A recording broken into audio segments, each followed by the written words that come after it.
নবী রাহমাতুল লিল আলামিন কাফের বেঈমানদেরকে বললেন, ঈসা নবীকে আল্লাহ চতুর্থ আসমানে তুলে নিয়ে যাওয়ার পর বাদশা দাকিয়ানুসের নেতৃত্বে ঈমানদারদেরকে খুঁজে খুঁজে বের করলো। যেখানে ঈমানদার পায় তাকে হত্যা করে, যেখানে ঈমানদার পায় তাকে হত্যা করে, যেখানে ঈমানদার পায় তাকে হত্যা করে। এভাবে সারা দেশে হত্যাযজ্ঞ আরম্ভ হয়ে গেল। মূর্তির পূজা করার জন্য মানুষকে বাধ্য করা হলো। আমার নবী রাহমাতুল লিল আলামিন বলেন, এই 7 যুবক ঈমানদার তারা সিদ্ধান্ত নিল, আমরা কখনোই মূর্তির কাছে মাথা নত করব না, ঈমান কখনোই বিক্রি করব না। এর নবীগঞ্জের মানুষ, এ কালা ভরপুরের মানুষ সূরা কাহাফ থেকে, আসহাবে কাহাফ থেকে শিক্ষা গ্রহণ করেন। গোটা দুনিয়া যদি বাতিল হয়ে যায়, গোটা দুনিয়া যদি নবীর দুশমন হয়ে যায়, নিজের ঈমান বাঁচানোর জন্য প্রয়োজনে পাহাড়ে গুহায় চইলা যায়, তবুও তাদের কাছে ঈমানকে বিক্রি করা যাবে না।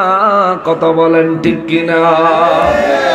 নবীজি বলেন 7 জন মাত্র যুবক, তারা 7 জনে একসঙ্গে, তারা তার সাথে একটা কুকুর ছিল, কুকুরটা নিয়ে তারা শহর ছেড়ে দিল। শহরের কাছে একটা জায়গায় একটা পাহাড়ের গুহার ভিতরে ঢুকলো। তারা সেখানে ঢুকে আল্লাহ পাক কোরআনুল কারীমে তাদের কথাটা বর্ণনা করেছেন। পাহাড়ের গুহার ভিতরে ঢুকে তারা আল্লাহর কাছে দোয়া করলো, আল্লাহ আমাদের ঈমান বাঁচানোর জন্য আমাদেরকে সাহায্য করেন, আল্লাহ আমাদেরকে রহমত দান করেন, আল্লাহ আমাদেরকে হেদায়েতের উপর প্রতিষ্ঠিত রাখেন। 7 জন মানুষ একসঙ্গে আল্লাহর দরবারে ফরিয়াদ করার পরে তারা একটা ওই জায়গার মধ্যে ঘুমায়া গেলেন। সাথে তাদের কুকুরটা গুহার মুখে দাঁড়ায় ছিল। গুহার মুখে কুকুরটাও চোখ খুলে তাকায়া ঘুমায়া গেছে। আল্লাহ রাব্বুল ইজ্জাতের কুদরতের নির্দেশে তারা সব ঘুমায়া গেল। অনেক সময় দেখবেন অনেক বেশি টেনশন, অনেক বেশি চিন্তা যখন মাথায় আসে, শরীর হাত পা ছাইরা দিয়া অটোমেটিকলি ঘুম চলে আসে, ঠিক না? একেবারে শরীর হাত পা ছাইরা দেয় বেশি টেনশন হইলে। তাদের প্রাণের ঝুঁকি আবার ঈমানের ঝুঁকি, পরিপূর্ণ টেনশনে চিন্তা তারা গুহার ভিতরে ঢুকে আল্লাহ শুকরিয়া আদায় করার জন্য নামাজ আদায় করলেন। আবার আল্লাহর দরবারে ফরিয়াদ করে এবার সবাই বিছানায় শুয়ে গেলেন, ক্লান্ত ঘুমায় গেলেন। কুকুরটা তাদের পাহারায় ছিল, কুকুরটা দেখতে তাকায় রয়েছে, আসলে সে ঘুমায় গেছে। এদিকে বাদশা দাকিয়ানুস খবর পাইলো তারা পাহাড়ের গুহার ভিতরে তারা আশ্রয় নিছে। বাদশা দাকিয়ানুস তার সেনাবাহিনীর দল পাঠাইলো। একটা ব্যক্তির দায়িত্ব দিল, তুমি নেতৃত্ব দিবা, দিয়া যায় ওই গুহার মুখে ঢালাই করে দিবি, ওই গুহার মুখে ঢালাই করে দিবি যাতে ওই গুহা তাদের জন্য কবর হয়, তারা ওখান থেকে যেন বের হয়ে না আসতে পারে। ওই গুহার কাছে যেই লোকটারে পাঠাইছে ঢালাই করে দিত, এই লোকটা চোর হইল, ভদ্র আছিল, একটু সৎ আছিল আর কি, সে একজন সৎ লোক ছিল। ওই লোক করছে কি, একটা দস্তার পাতের মধ্যে এই 7 জনের নাম লেখছে, তাদের কুকুরের নাম লেখছে, লেখা এটারে বলে ফলক। ফলক এই যে ব্রিজ উদ্বোধন করার জন্য এই একটা পাকা ইয়ার মধ্যে এই যে শ্বেত পাথরের একটা এই লেখা টেখা নেম প্লেট দেয় না, কতক্ষণ দেয় না, এই জাতীয় নাম লেখা একেবারে খোদাই করে লেখাইছে। এটা কিন্তু বাদশা দাকিয়ানুসের নির্দেশ ছিল না, খোদাই করে লেখায়া তামার একটা সিন্দুকের ভিতরে ঢুকাইয়া, তামার সিন্দুকটা ওই পাহাড়ের গুহার মুখে রাইখা সব ঢালাই করে দিছে। ঢালাই করে দেওয়ার পরে 309 বছর পার হয়ে গেছে। সুবহানাল্লাহ। কত বছর? তারা যখন পালাইতে গুহার ভিতরে যায়, গুহায় যাওয়ার সময় তারা কিছু পয়সা নিয়ে গেছিল, কিছু মুদ্রা নিয়ে গেছিল, কুকুরটার সাথে নিয়ে গেছিল, আর কিছু কাপড় নিয়ে গেছিলেন। 309 বছর পার হয়ে গেলে কত রাজা পার হইল, কত রাজা আইলো গেল, দাকিয়ানুস তো মরলই। আসতে যাইতে যাইতে পরবর্তীতে একজন ইমানদার, একজন মুমিন শাসক তখন আসলো। সুবহানাল্লাহ, সুবহানাল্লাহ। ওই ইমানদার শাসকের আল্লাহ এমন ক্ষমতা দিছিলেন, 68 বছর পর্যন্ত তখন তিনি শাসন করেছেন। আমার নবী কাফেরের ঈমানদের সামনে ওয়াজ করতেছে, শোনো ঘটনা শুনবা, 3টা ঘটনা, আসো তোমাদেরকে শোনাই। আমার আল্লাহ খবর পাঠাইছেন। আল্লাহ কয় নবী গো বলে দেন, ওই মুসলমান বাদশাহ 68 বছর পর্যন্ত শাসন করেছিলেন। মুসলমান বাদশার জামানায় গোটা এলাকা, গোটা দেশ জুড়ে মানুষ ঈমানের উপর প্রতিষ্ঠিত হইল। মুসলমান বাদশার জামানায় দেশে প্রবেশ করার যে গেট, ওই গেটের উপরে ইসলামী চিহ্ন ছিল, দেয়ালের উপর ইসলামী চিহ্ন ছিল। কিন্তু ওই বাদশা আসার পরে ওই গুহার দিকে আর কেউ মনোযোগ দেয় না। ওই গুহার ব্যাপারে কারো কোনো খবর নাই, ওই গুহার ব্যাপারে কেউ কিছু জানে না। গোটা দুনিয়া ভুলে গেছে। হঠাৎ করে ওই মুসলমান রাজার জামানায় কিছু মানুষ ষড়যন্ত্র কইরা তারা কিয়ামতের দিনকে অস্বীকার করে বসলো। মৃত্যুর পর জীবিত হবে, বিচার হবে, এই কথা অস্বীকার করে বসলো। রাজাকে এক পর্যায়ে কোণঠাসা কইরা ফেলাইছে। রাজারে রাজনৈতিক ভাবে এক পর্যায়ে কোণঠাসা করে ফেললে। ওই রাজা একটা জীর্ণ শীর্ণ ঘরের ভিতরে সেজদা দিয়ে আল্লাহর কাছে বলল, মালিক, আমার দ্বারা যতটুকু সম্ভব হয়েছে আল্লাহ আপনার তাওহীদের নিশান, নবীগণের রিসালাতের নিশান আমি উড়ানোর চেষ্টা করেছি। আল্লাহ, পরিস্থিতি আমার নিয়ন্ত্রণের বাইরে চলে গেছে। আল্লাহ, এবার আপনি যদি সাহায্য না করেন, এই পরিস্থিতি সামাল দেওয়ার ক্ষমতা কারও নাই, আমারও নাই। আল্লাহ, আপনি দয়া করে সাহায্য করেন। এই মানুষ কিয়ামত বুঝার জন্য, মৃত্যুর পর আবার জীবিত হবে এটা বুঝার জন্য আপনার কুদরতে দরবারে কোনো নিদর্শন পাঠান। রাজা দোয়া করছেন, ওইদিকে এক ছাগল চড়াই না, ছাগলের রাখাল, ছাগলের মালিক পাহাড়ের গুহায় আসা ওই গুহাটা ঢালাই দেখা চিন্তা করলো, এদিকে তো কেউ আসে না। আমাকে তো সব খাস জায়গা দখল করে থাকে, এরকম কিছু মানুষ আছে না? এটা থাকলে তো কেউ কিছু কইতো না, থাকি সরকার যে সময় কইবে উঠতে দাও। ওই ছাগল চড়ানোর লোকটা আমার নবী বলেন পাহাড়ের গুহার কাছে যায়, যখন দেখলো ঢালাই দেওয়া, সে কয়েকজন লোক নিয়োগ দিল এটা ভাঙানোর লাগবে। সুবহানাল্লাহ, সুবহানাল্লাহ। এদিকে রাজা দোয়া করছে, ছাগলের মালিকের আল্লাহ বুদ্ধি দিছে, না কামলা এটা ভাঙ। সে কাজের লোক নিল, তাদেরকে কাজ করতে দিল, তারা ভাঙা আরম্ভ করলো। যখন ভাঙ্গা সারছে, দেয়ালটা ভাঙ্গা দেহে ভিতরে একটা কুকুর তাকে দিকে ছায়া রইছে। আল্লাহু আকবার। সময় গেছে কত? 309 বছর। যারা কাজের লোক ছিল, ওই কাজের মানুষগুলো দেয়াল ভাঙ্গা কুত্তা দেখা দিছে দৌড়। আরে দৌড়, এমনি তো অনেকে কুত্তা দেখলে ডরায়। হ্যাঁ, রাতের বেলা আমরা যাওয়ানোর সময় কি করে জানেন, বাজারে ঘাটে যত কুত্তা দেয়, গাড়ি আইতা চাইতেছে ইয়ে করে, পরে যখন গাড়ি জায়গা গাড়ির পিছে দৌড়ায় আর ঘেউ ঘেউ করে, তখন আমি মাঝে মধ্যে কই মনে হয় তার ডার্লিং গাড়ির নিচে ঘুরে মরছে।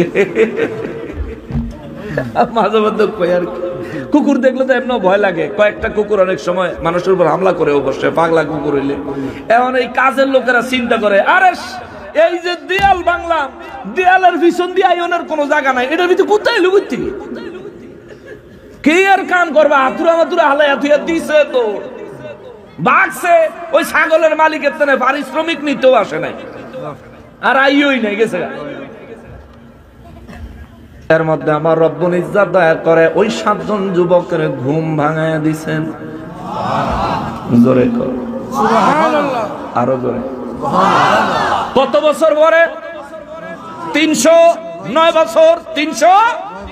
309 বছর পরে গুহার ভিতরে তাদেরকে জিন্দা করলেন কে? এই 309 বছর গুহার ভিতরে তাদেরকে জিন্দা রাখছেন কে? আল্লাহ। জিন্দা রাখছেন কে? আল্লাহ। আল্লাহ জিন্দা রাখছেন।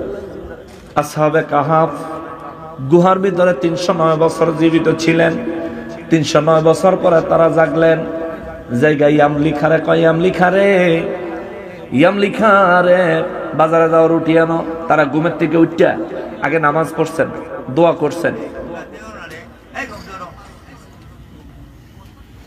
একটু সবর করো। ঘুম থেকে জায়গা তারা নামাজ পড়লেন, দোয়া করলেন। এবার ইয়ামলিখারে কয়, ইয়ামলিখারে 7 জনের মধ্যে একজনের নাম হলো ইয়ামলিখা। কয় ইয়ামলিখা, কয় কি? কয় তুই বাজারে যা, অনেক খিদা লাগছে, কিছু লইয়া। কিছু খাবার টাবার কিনা লইয়াও, আর দাকিয়ানুস বাদশার খবর নিয়ে আইও যে দেশের কি অবস্থা। তিনি রওনা দিলেন, বাজারে গেলেন, এক রুটির দোকানদার থেকে রুটি কিনলেন। রুটি কেনার পরে তিনি মুদ্রা দিলেন। দোকানদার মুদ্রার দিকে ছায়া তারা হাতের মধ্যে খপ করে ধরছে। ইয়ামলিখা কয়, কি ব্যাপার, আপনি আমার হাতে ধরলেন কেন? সত্যি করে বলো, এই মুদ্রা তুমি কই পাইছ? আরে কই পাইছি মানে এটা আমার খবর। কই পাইছি? এটা আমার।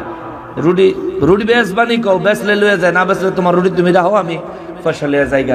রুটি তো বেচমু, কিন্তু তোমার আজকে পাইছি। তারা মনে করছে এই লোক কোন গুপ্ত ধনের সন্ধান পাইছে, এই জন্য এই 300 বছরের পুরানো মুদ্রা লইছে। সুবহানাল্লাহ।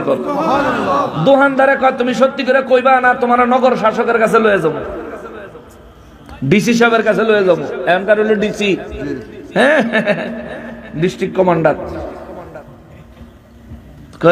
নগর প্রশাসকের কাছে লয়ে যাবো। এখন তুমি যেন মন চায় হেন লয়ে যাও, এটা আমার পয়সা। দৌড়ে লয়ে গেছে নগর প্রশাসকের কাছে। তিনি সৎ লোক ছিলেন, কারণ তখনও ইসলামী শাসন ব্যবস্থা কায়েম আছে। কিছু কিছু জায়গায় বিদ্রোহ হয়েছে, তো নগর শাসক তিনি সৎ লোক ছিলেন।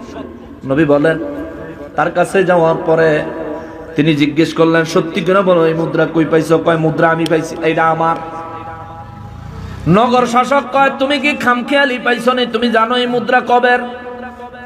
কবের? কালকার থেকে আমার কাছে। কয়, আরে বেটা, কালকার থেকে না, 309 বছর আগের মুদ্রা। আল্লাহু আকবার, আল্লাহু আকবার। ইয়ামলিখা কয়, আমরা কি পাগল হয়ে গেছে?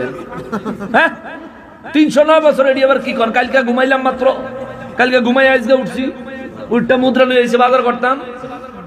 তুমি সত্যি করে বলো এই মুদ্রা কোত্থেকে পাইলা? কয়, এটা আমার। কয়, বেটা তুই তো বয়স আমার না কম, 300 বছর তোর বয়স হইব নি?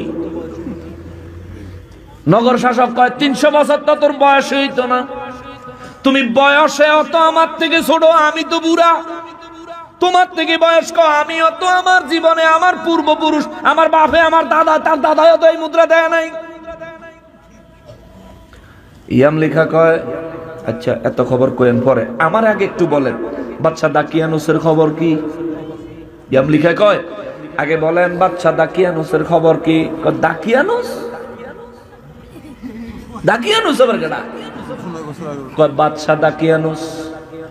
সভাসদের মধ্যে একজন মুরব্বী কইয়া উঠলো, নগর শাসক, 300 বছর আগে একজন শাসক ছিল, জালিম শাসক, যার নাম ছিল দাকিয়ানুস। সে মনে তার কথা কয়? হ্যাঁ, তার কথাই কইতাছি। দাকিয়ানুসের ডরে আমরা গিয়া গুহার ভিতরে লুকাইছি, আমরা 7 জন, সাথে একটা কুকুর আছে। সেখানে আমরা লুকাইতো ছিলাম, আমরা একটু ঘুমাইছি, ঘুমের 2টা বাজারে রুটি কিনতাম আইছি। আর আপনারা কি 300 বছরের গল্প নাইতেছেন? আল্লাহু আকবার। তে আবার শহরে ঢুকার সময়, আমি শহরে ঢুকার সময় আশ্চর্য হয়ে গেছি, যে শহরে কেউ নিজের ঈমানের কথা প্রকাশ করতে পারতো না, ওই শহরের দেয়ালে ইসলামী চিহ্ন।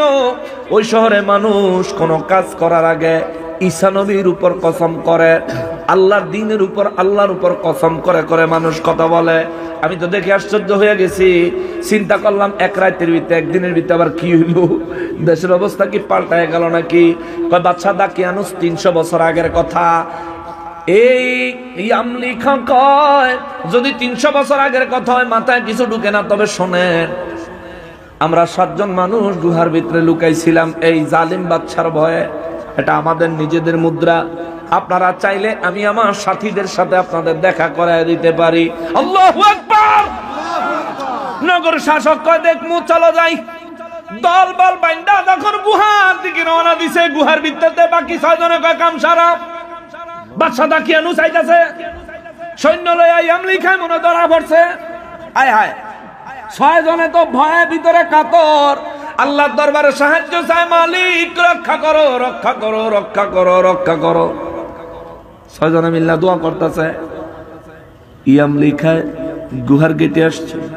আসার পর এনারা 6 জন গুহার থেকে বের হয়ে আসছে। এই যে এনারা 6 জন আর আমি একজন, আমরা 7 জন। আর এই যে কিতমির আমাদের কুকুর, আমরা এই 7 জন, আমরা এই গুহার ভিতরে আশ্রয় নিছি। এই কথা যাইতে যাইতে ওই মুসলিম রাজার কাছে গেছে। রাজাও খবর পাইয়া তিনিও ছুটছে, যাইয়া দেখি তিনি আসছে। আয়সা তারপরে তাদেরকে দেখলেন, দেখার পরে তাদেরকে বললেন, জানেন এই মুদ্রা 309 বছর আগে। তারা বলে, আমরা তো মনে করলাম কালকে ঘুমাইছি, আজকে ঘুম থেকে জাগছি, ক্ষুধা লাগছে, খাইতে যাইতেছি। সঙ্গে সঙ্গে বাদশা বলে উঠলেন, এই শহরের মানুষ, হে দুনিয়ার মানুষ, দেখো 309 বছর পরে আমার আল্লাহ 7 জন মানুষ একটা কুকুরকে জিন্দা করে তোমাদেরকে শিক্ষা দিলেন। কিয়ামতের ময়দানে প্রত্যেকটা মানুষকে আমার আল্লাহ উঠাবেন, প্রত্যেকটা মানুষের কাছ থেকে আমার আল্লাহ হিসাব দিবে। আল্লাহু আকবার। নবী বলেন, যখন এই কথা প্রকাশ হয়ে গেল, উপস্থিত সারা দেশের মানুষ কিয়ামতকে মেনে নিলেন, মৃত্যুর পরবর্তী জীবনকে মেনে নিলেন। ওই 7 জন পুনরায় তাদের কাছ থেকে বিদায় নিয়ে ভিতরে চলে গেলেন। তবে তার আগে ওই বাদশা যখন আসছেন, ওই দেয়ালের পাশে ওই যে দাকিয়ানুসের লোকে এই দস্তার পাতের মধ্যে তাদের নাম লেখা, যে তামার সিন্ধুকে বন্ধ করে রাখছিল, ওই তামার সিন্ধুকটা পাইছে। ওটা খুইলা দেখলেন তাদের 7 জনের নাম আছে, কুকুরের নাম আছে, এবং তারা কি কারণে এই জায়গায় বন্দী এটাও লেখা আছে। বাদশা দাকিয়ানুসের কথাও লেখা আছে। তারা 7 জন ভিতরে গেলেন, আবার শুয়ে পড়লেন।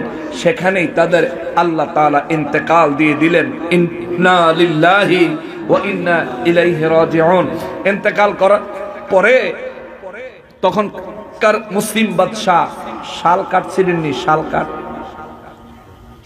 শালবন, শাল কাট, যেটা থেকে গজারি লাঠি বানায়, গজারি লাঠি যেটা থেকে হয়, শাল কাঠ। অনেক সময় অনেক জায়গায় গজারি কাঠও কয়, গজারি কাঠও বলে। এই শাল কাঠের সুন্দর নকশা করা বক্সের মধ্যে, কফিনের মধ্যে তাদের লাশগুলো, তাদের দেহগুলো বাদশার নির্দেশে 7 জনের লাশ 7টা বক্স করে ওই গুহার ভিতরে রেখে, ওই গুহার মুখে বাদশা একটা মসজিদ করে দিছে।